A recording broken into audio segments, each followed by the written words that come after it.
Vidéo sur les technologies spirituelles. Qu'est-ce qu'une technologie spirituelle?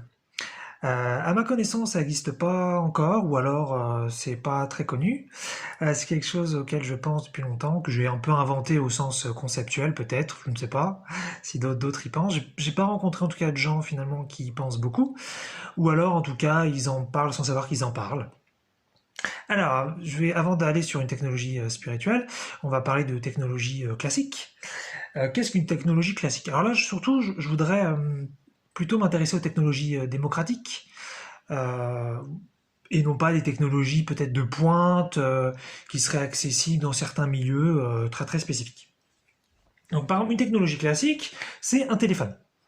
Un téléphone, pourquoi c'est intéressant comme exemple par rapport à ce que je veux dire? Parce que ça a juste quelques petites conditions très très importantes.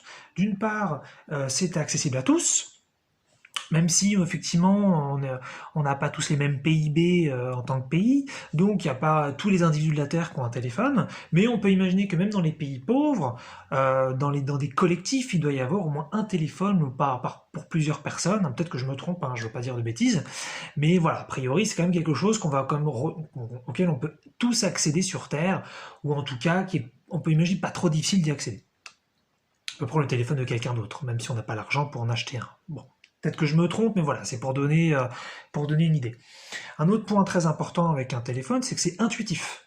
Ça veut dire que c'est facile de savoir comment ça fonctionne, il n'y a pas forcément à lire un mode d'emploi d'une centaine de pages, il n'y a pas à avoir fait 10 ans d'études, c'est quelque chose auquel normalement on peut tous prétendre, et on peut, donc on peut l'utiliser assez facilement.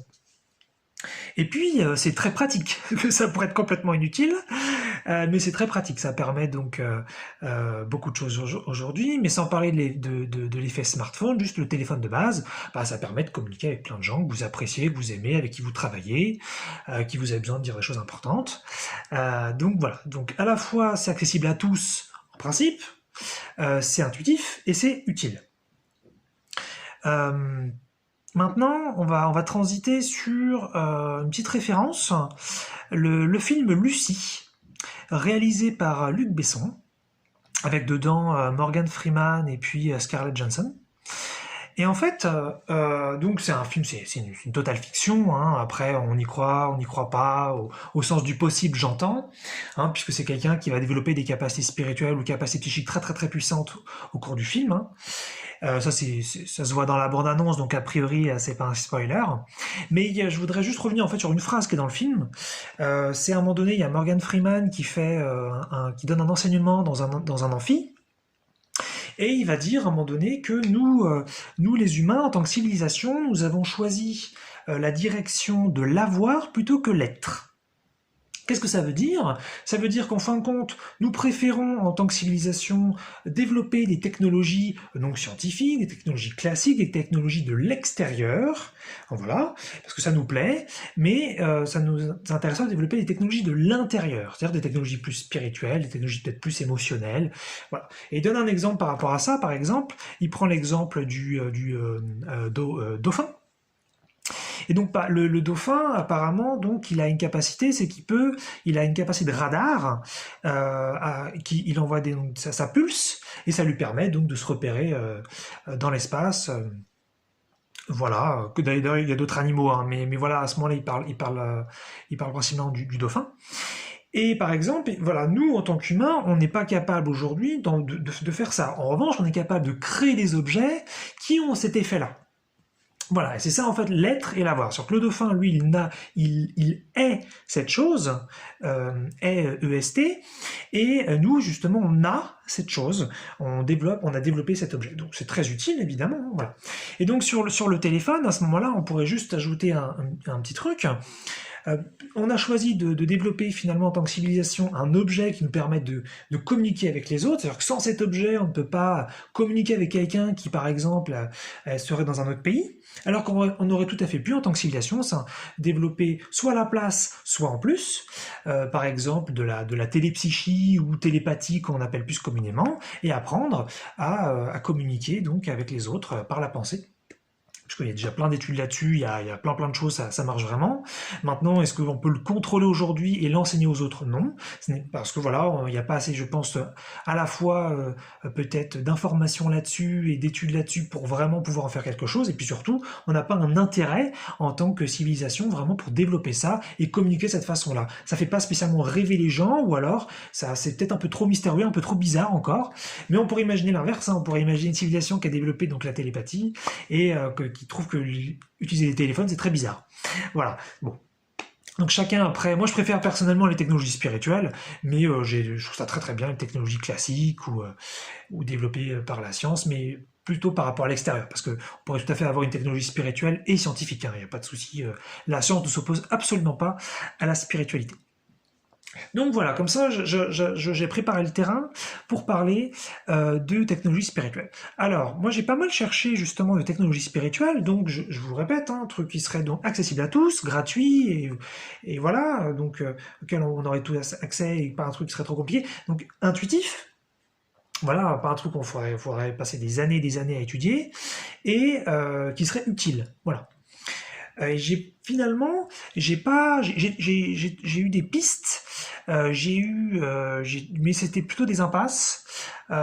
J'ai quand même trouvé quelques technologies spirituelles qui fonctionnent un petit peu, qui sont quand même intéressantes, qui répondent un petit peu aux critères que j'ai évoqués, mais voilà, elles sont pas très intéressantes à partager. Donc, je vais plutôt vous en parler d'une dont j'ai déjà parlé avant, c'est la loi de l'attraction. La loi de l'attraction, pour moi, ce serait une technologie spirituelle à mi-chemin. Pourquoi à mi-chemin? Parce on a effectivement un côté accessible à tous. On a tous une capacité d'attirer des choses, d'apprendre à manifester notre environnement, d'apprendre à peut-être mieux gérer nos pensées, nos émotions, nos vibrations, nos actions. Donc ça, on peut tous le faire. En revanche, elle n'est pas spécialement intuitive, voilà, comme j'avais pu l'expliquer sur les vidéos sur l'attraction. Ce n'est pas quelque chose que on va faire vraiment naturellement et avec éventuellement pas mal de contrôle. C'est quand même quelque chose d'assez compliqué. Et en revanche, elle est très très très utile, mais comme elle n'est pas très contrôlée, bah, elle n'est pas si utile que ça. Voilà. Donc pour moi, la loi d'attraction, ce serait une mi-technologie, une demi-technologie spirituelle. Voilà, c'est pour vous donner un exemple.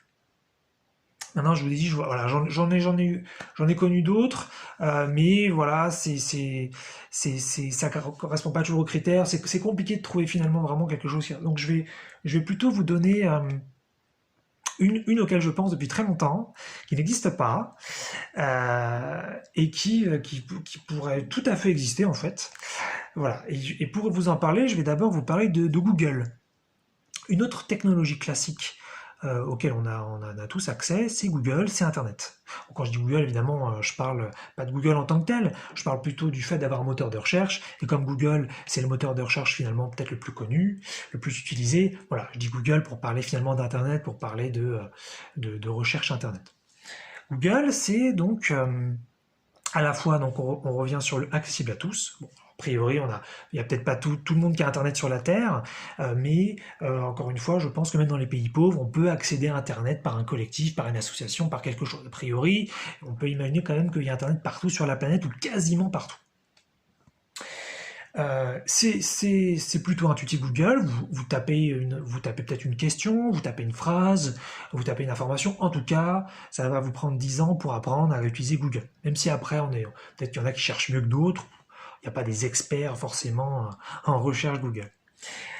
Et puis, c'est bien sûr très très utile, puisque par exemple, si je sais pas, vous avez, au-delà du fait qu'on puisse apprendre toutes sortes d'informations, si par exemple vous avez des toilettes bouchées, eh bien dans le temps, c'est-à-dire il y a 30-40 ans, quand on n'avait pas un internet comme ça démocratisé, qu'est-ce qu'on faisait? Bah, soit on avait les connaissances nous-mêmes, soit on demandait à un voisin, quelqu'un qui était censé être connaisseur de ce genre de problème. Éventuellement, on avait peut-être des livres qui en parlaient. Ou alors, il fallait appeler un professionnel et se faire aider. Aujourd'hui, on a cet outil formidable qui est Google, qui est Internet, et on va pouvoir taper dessus toilette bouchée. Et même si c'est pas certain qu'on ait la solution, parce que parfois on serait vraiment bloqué, il faudrait un professionnel, mais on peut imaginer peut-être que dans 90% moins des cas, on va se rendre compte que c'est finalement quelque chose de pas si compliqué que ça, qu'il faut utiliser tel produit ou telle méthode ou telle technique, et finalement les toilettes vont se déboucher. On a comme ça, par exemple, sur YouTube, mais il doit y avoir plein d'autres réseaux sociaux, on a comme ça plein de vidéos tutoriels qui nous permettent de régler énormément de problèmes qui peuvent se présenter à nous. Et aujourd'hui, c'est un genre complètement normal. On a accès à une quantité d'informations pragmatiques grâce à Internet. C'est pas de l'information, il y a aussi de l'information abstraite, mais il y a énormément finalement d'informations concrètes sur Google, sur Internet. Et ça, c'est accessible à tous. C'est très intuitif. Et c'est très ce Donc là, on est sur une technologie qui a vraiment changé nos vies. Et en fait, l'idée, moi, que j'ai depuis longtemps, ce serait de faire une sorte de Google non physique. Puisque le non physique existe, et puisqu'il y existe une créativité infinie, une information infinie, et puisqu'il existe une quantité de gens qui canalisent quantité d'informations, d'entités qui ont des consciences phénoménales extrêmement vastes, à ce moment-là, il n'y a aucune raison qu'on puisse pas canaliser toute l'information qu'on veut sur n'importe quel sujet. Parce qu'il y a des choses qui ne sont pas, par exemple, accessibles sur Google. Si par exemple vous tapez comment être plus heureux, je souhaite être plus heureux. Bah, vous allez avoir des informations sur Google. Mais là, on va entrer dans des choses beaucoup plus subjectives. Bah, on va vous dire, par exemple, vous allez trouver des tutoriels, vous allez trouver des articles, vous allez trouver plein de petites choses, des petites techniques, des petits machins. Mais ça va pas forcément s'appliquer à vous, ça va pas forcément fonctionner. Alors que dans ce que je disais par exemple sur les toilettes bouchées, là c'est beaucoup plus par exemple concret, ça va être en général un peu binaire, ça va être vraiment, vous analysez vraiment votre problème, vous analysez vraiment la situation, et ensuite vous allez trouver exactement quoi faire. Pareil, si par exemple sur Google vous voulez trouver une recette de cuisine, alors ça peut être aussi très technique, très pragmatique, et ça va fonctionner. Vous allez appliquer la recette à la lettre, et a priori vous allez obtenir le résultat de la recette. Mais si vous cherchez des choses comme je voudrais être plus heureux, ou je voudrais plus d'argent, ou je voudrais rencontrer des gens qui me correspondent, vous allez trouver de l'information sur Internet. Mais là on arrive sur quelque chose de beaucoup plus subjectif. Alors que dans le non physique, il y a des réponses précises à ça. C'est ça qui est génial. Et c'est pour ça qu'il y en a qui apprennent à canaliser pour avoir ces informations-là. Et donc moi, mon idée, ce serait de créer un Google non physique, donc à la fois intuitif, ça veut dire que ce serait facile de s'y connecter, il n'y aurait pas besoin de faire 10 ans d'apprentissage de canalisation pour le faire, ce serait accessible à tous, donc ce serait gratuit, par définition, c'est ça qui est génial avec les technologies spirituelles, c'est comme des capacités psychiques, tout le monde peut le faire, c'est gratuit, il n'y a pas à acheter quelque chose. Et puis, ce serait bien sûr très utile, puisque vous aurez accès à une information beaucoup plus subjective, mais beaucoup plus personnalisée, beaucoup plus correspondante, et beaucoup plus précise. Donc voilà, ça c'est vraiment une idée auquel j'ai pensé depuis super longtemps. Je me rends compte que personne finalement pense à ça ou a peut-être cette idée-là parce qu'effectivement on découvre, voilà, tout à l'heure je disais que j'avais entendu parler de technologie spirituelle, voilà, là je vais vous citer des noms comme ça peut-être. Voilà, par exemple, il y a l'EFT, qui est une technique de libération émotionnelle, qui est gratuite, que vous trouvez sur YouTube. Ça, parfois on se sent mal, on tapote sur le corps, sur certaines zones, d'une certaine façon, et puis ça, on va beaucoup mieux. Donc ça, c'est une technique par exemple, voilà. Il y a d'autres techniques de régénération du corps qui existent avec certains courants alternatifs qui viennent de différents pays.